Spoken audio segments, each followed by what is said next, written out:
Good morning children. Lockdown ई पाठशाला में आप सबका स्वागत है। आज हम लोग क्लास 6 चैप्टर 1 गणित का एक टॉपिक आकलन, जिसको एस्टिमेशन कहते हैं, उसके बारे में जानेंगे। साथ ही सन्निकटन द्वारा निकटतम दहाई तक आकलन करना हम लोग सीखेंगे।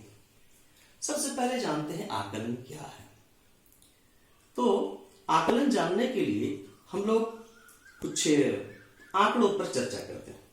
बच्चे, आप लोग अखबार पढ़ते होंगे। अखबार में कभी कभी ऐसा समाचार छपता है कि आंधी तूफान के कारण देश में 50,000 घरों को नुकसान पहुंचा, अथवा स्टेडियम में लगभग 25,000 लोगों की भीड़ थी। तो क्या ये संख्याएं वस्तुतः गिनकर लिखी गई थी? ऐसी बात नहीं है, ये अनुमानित संख्याएं थी। इसका मतलब हुआ कि आंधी तूफान से 50,000 घर को ही नुकसान नहीं हुआ होगा। यह संख्या 50,000 से कुछ अधिक भी हो सकता है या 50,000 से कुछ कम भी हो सकता है। उसी तरह से स्टेडियम में दर्शकों की संख्या जो 25,000 दर्शाई गई है, यह भी संख्या 25,000 से 2-4 कम भी हो सकता है, 2-4 ज्यादा भी हो सकता है। तो इस प्रकार जब अनुमान के द्वारा संख्याओं का निर्धारण किया जाता है, तो इसे ही हम आकलन करते हैं। ठीक है, आकलन समझ गए आप लोग। अब आइए हम लोग देखते हैं कि सन्निकटन द्वारा निकटतम दहाई तक संख्याओं का आकलन कैसे करेंगे। इसके लिए इस चित्र पर ध्यान दीजिए। इस चित्र में 0 से लेकर के 20 तक की संख्याएं दर्शाई गई।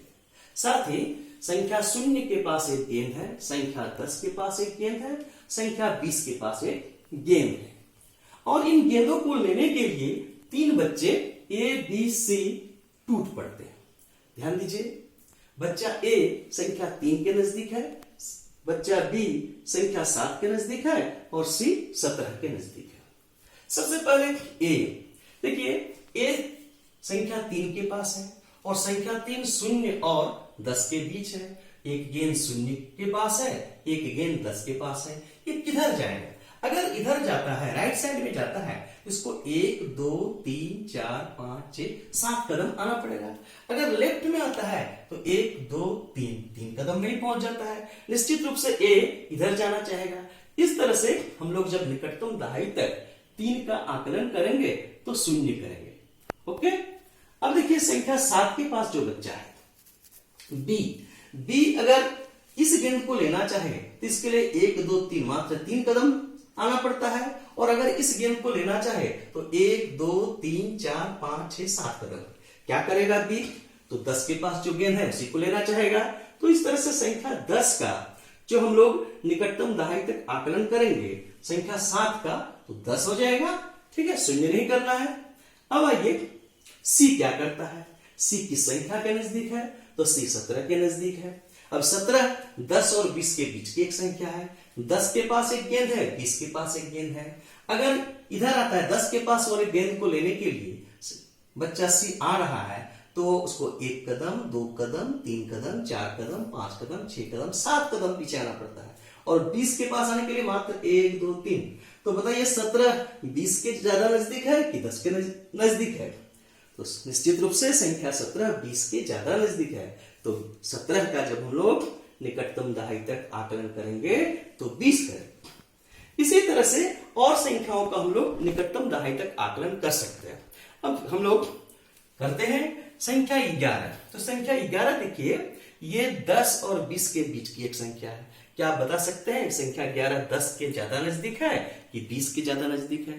निश्चित रूप से यह 10 के ज्यादा नजदीक है। इसलिए इसका हम लोग सन्निकटन निकटतम दहाई में क्या करेंगे? 10 करेंगे।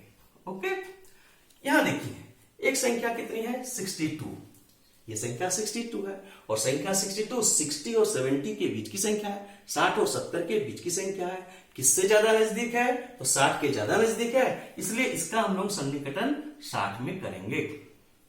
नीचे की संख्या 73 73 है। 73 70 और 80 के बीच की संख्या है। किसके ज्यादा नजदीक है? 70 के ज्यादा नजदीक है कि 80 के ज्यादा नजदीक है? तो 73 निश्चित रूप से 70 के ज्यादा नजदीक है। इसलिए 73 का भी हम लोग इस तरह से 70 के रूप में इसका सन्निकटन करेंगे। नीचे वाली संख्या 54, 54 किसके किसके बीच में है? तो 50 और 60 के बीच में है। अब इसका हम लोग सन्निकटन निकटतम दहाई में 50 करेंगे कि 60 करेंगे? किसके ज्यादा नजदीक है? तो संख्या 54 50 के ज्यादा नजदीक है, इसलिए इसका सन्निकटन 50 के रूप में करेंगे। नीचे की संख्या कितनी है? 93 है। 93 किसके किसके बीच में है? तो 90 और 100 के बीच की संख्या है, यानी 90 और 100 के बीच की संख्या है। किससे ज्यादा नजदीक है? तो ये 90 के ज्यादा नजदीक होने के कारण इसका हम लोग सन्निकटन 90 के रूप में करेंगे। इधर ध्यान दीजिए, संख्या 16 है। तो 16 किसके किसके बीच में है? 16 10 के बीच, 10 और 20 के बीच की एक संख्या, इकाई का है, दहाई का स्थान पर 1 है। यह संख्या 16 क्या हुआ? 10 और 20 के बीच की संख्या है। तब आपको देखना है कि 20 के ज्यादा नजदीक है कि 10 के ज्यादा नजदीक है। ये 20 के ज्यादा नजदीक होने के चलते इसका हम लोग सन्निकटन 20 में करेंगे। संख्या 27 ध्यान दीजिए, 27 20 और 30 के बीच की संख्या है। 20 से ज्यादा दूर है, 30 के बहुत करीब है, क्योंकि 27 के बाद 28, 29, 30 मात्र 3 कदम जाना पड़ेगा। तो इसलिए क्या होगा? इसका सन्निकटन हम लोग 30 में करेंगे। संख्या 38, 30 और 40 के बीच की संख्या है। तो 30 और 40 के बीच की संख्या है, साथ ही यह 40 के बहुत नजदीक है बनिस्पत 30 के, इसलिए इसका निकटन हम लोग 40 के रूप में करेंगे। अब आइए नीचे वाली संख्या, नीचे वाली संख्या कितनी है? 49 है। 49 40 और 50 के बीच की संख्या है। 49 40 और 50 के बीच की संख्या है, जो 50 के बिल्कुल नजदीक है, एक कदम है 50, इसलिए इसका हम लोग सन्निकटन 50 में करते हैं। ध्यान देना है कि किन किन दहाई के बीच में, 2 दहाई के बीच है। जैसे ये देखिए 49 क्या हुआ? 4 दहाई और 5 दहाई के बीच की संख्या है, यानी 40 और 50 के बीच की संख्या है। किसके ज्यादा नजदीक है? 50 के ज्यादा नजदीक है, इसलिए हम लोग 50 किए। अब आइए नीचे वाली संख्या कितनी है? 65 है। बताइए 65 किसके किसके बीच है? तो 65 60 और 70 के बीच की संख्या है। किसके ज्यादा नजदीक है? 60 के ज्यादा नजदीक है कि 70 के ज्यादा नजदीक है? यानी 60 के ज्यादा नजदीक है कि 70 के? आप नहीं बता सकते हैं क्या किसके ज्यादा नजदीक है? क्योंकि दोनों से समान दूरी पर है। 65 60 से जितना ज्यादा दूर है, 70 से भी उतना ही ज्यादा दूर है, यानी 65 60 और 70 के ठीक बीच की संख्या है। ऐसी संख्या का जब हम लोग सन्निकटन निकटतम दहाई में करेंगे, तो अगला जो दहाई यानी 60 और 70 में 70 बड़ा हुआ, 70 में इसका हम लोग सन्निकटन करेंगे।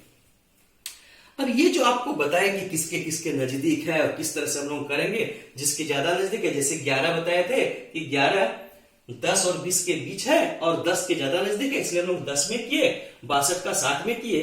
इसका एक नियम आपको बता देते हैं। जब भी निकटतम दहाई में आकलन करना होगा या निकटतम दहाई तक संख्याओं का सन्निकटन करना होगा, तो इकाई के अंक में अगर 1 2 3 4 या 1 2 3 और 4, ठीक, बस इतनी संख्या है। अगर इकाई के अंक में 1 2 3 4 रहे तो उसको हम लोग शून्य बना देंगे और बाकी दहाई के अंक को कुछ नहीं करेंगे। यानी यहां पे 11 था, 1 को शून्य बना दिया, 10 हो गया। 62 था कब? जब 1 2 3 4, याद रखिएगा, क्योंकि 1 2 3 4 शून्य के ज्यादा नजदीक है बनिस्पत 10 के, इसलिए हम लोग यहां पर 11 का सन्निकटन 10 में किए, 62 का सन्निकटन 60 में। केवल ये जो 2 है इसको शून्य बना देना है, बाकी कुछ नहीं करना है। 3 को शून्य बना देना है, बाकी कुछ नहीं करना है। 4 को शून्य बना देना है, 3 को शून्य बना देना है।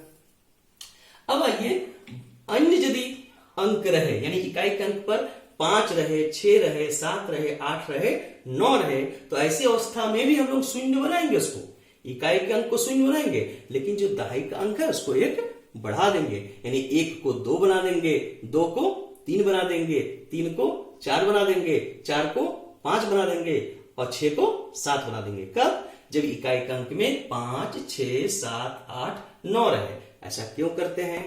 क्योंकि अंक 5 6 7 8 और 9 10 के ज्यादा नजदीक है बनिस्पत शून्य के, इसलिए हम लोग ऐसा किए कि पहले तो इसको शून्य बना दिए और जो दहाई का अंक है उसको 1 बढ़ा दिए। इस तरह से आप लोग रैंडमली किसी भी संख्या का, मान लीजिए 271 है, इसका आपको निकटतम दहाई में आकलन करना है या सन्निकटन करना है। कैसे करेंगे?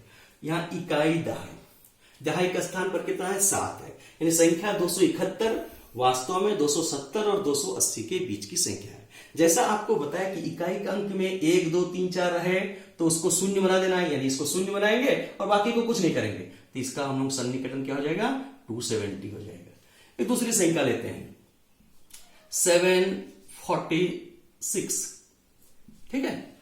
यहां क्या है, इकाई का अंक में कितना है, 6 है, तो यदि इकाई के अंक में 5 रहे, 6 रहे, 7 रहे, 8 रहे और 9 रहे, तो इसका नियम क्या है, इसको शून्य बनाना है, लेकिन यहां जो दहाई का अंक है इसमें बढ़ा देना है। तो इस तरह से यदि बढ़ा देंगे तो 7 के बाद 5 हो जाएगा और 750 यानी 746 का क्या हो जाएगा, निकटतम दहाई तक सन्निकटन 750 होगा। ये 746, 740 और 750 के बीच की संख्या है और 750 के ज्यादा नजदीक है। तो दो तरीका हुआ, या तो आप देखिए कि किन किन दहाइयों के बीच में है, जैसे 746, 740 और 750 के बीच में हुआ, उन दोनों में से किससे ज्यादा नजदीक है। अगर ज्यादा नजदीक पता करते हैं तब तो ठीक है, या फिर इस नियम का भी पालन कर सकते हैं कि अगर इकाई का अंक में आपका 1 रहे, 2 रहे, 1 रहे, 2 रहे, 3 रहे, 4 रहे, तो उसको शून्य बना दीजिए और दहाई का अंक को कुछ मत कीजिए।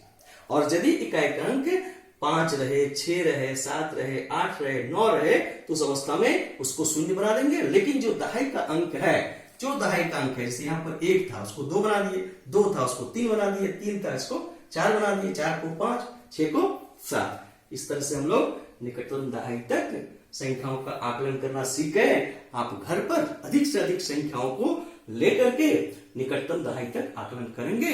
दूसरे दिन निकटतम सैकड़े तक और निकटतम 1000 तक संख्याओं का आकलन कैसे किया जाएगा इसके बारे में बताया जाएगा।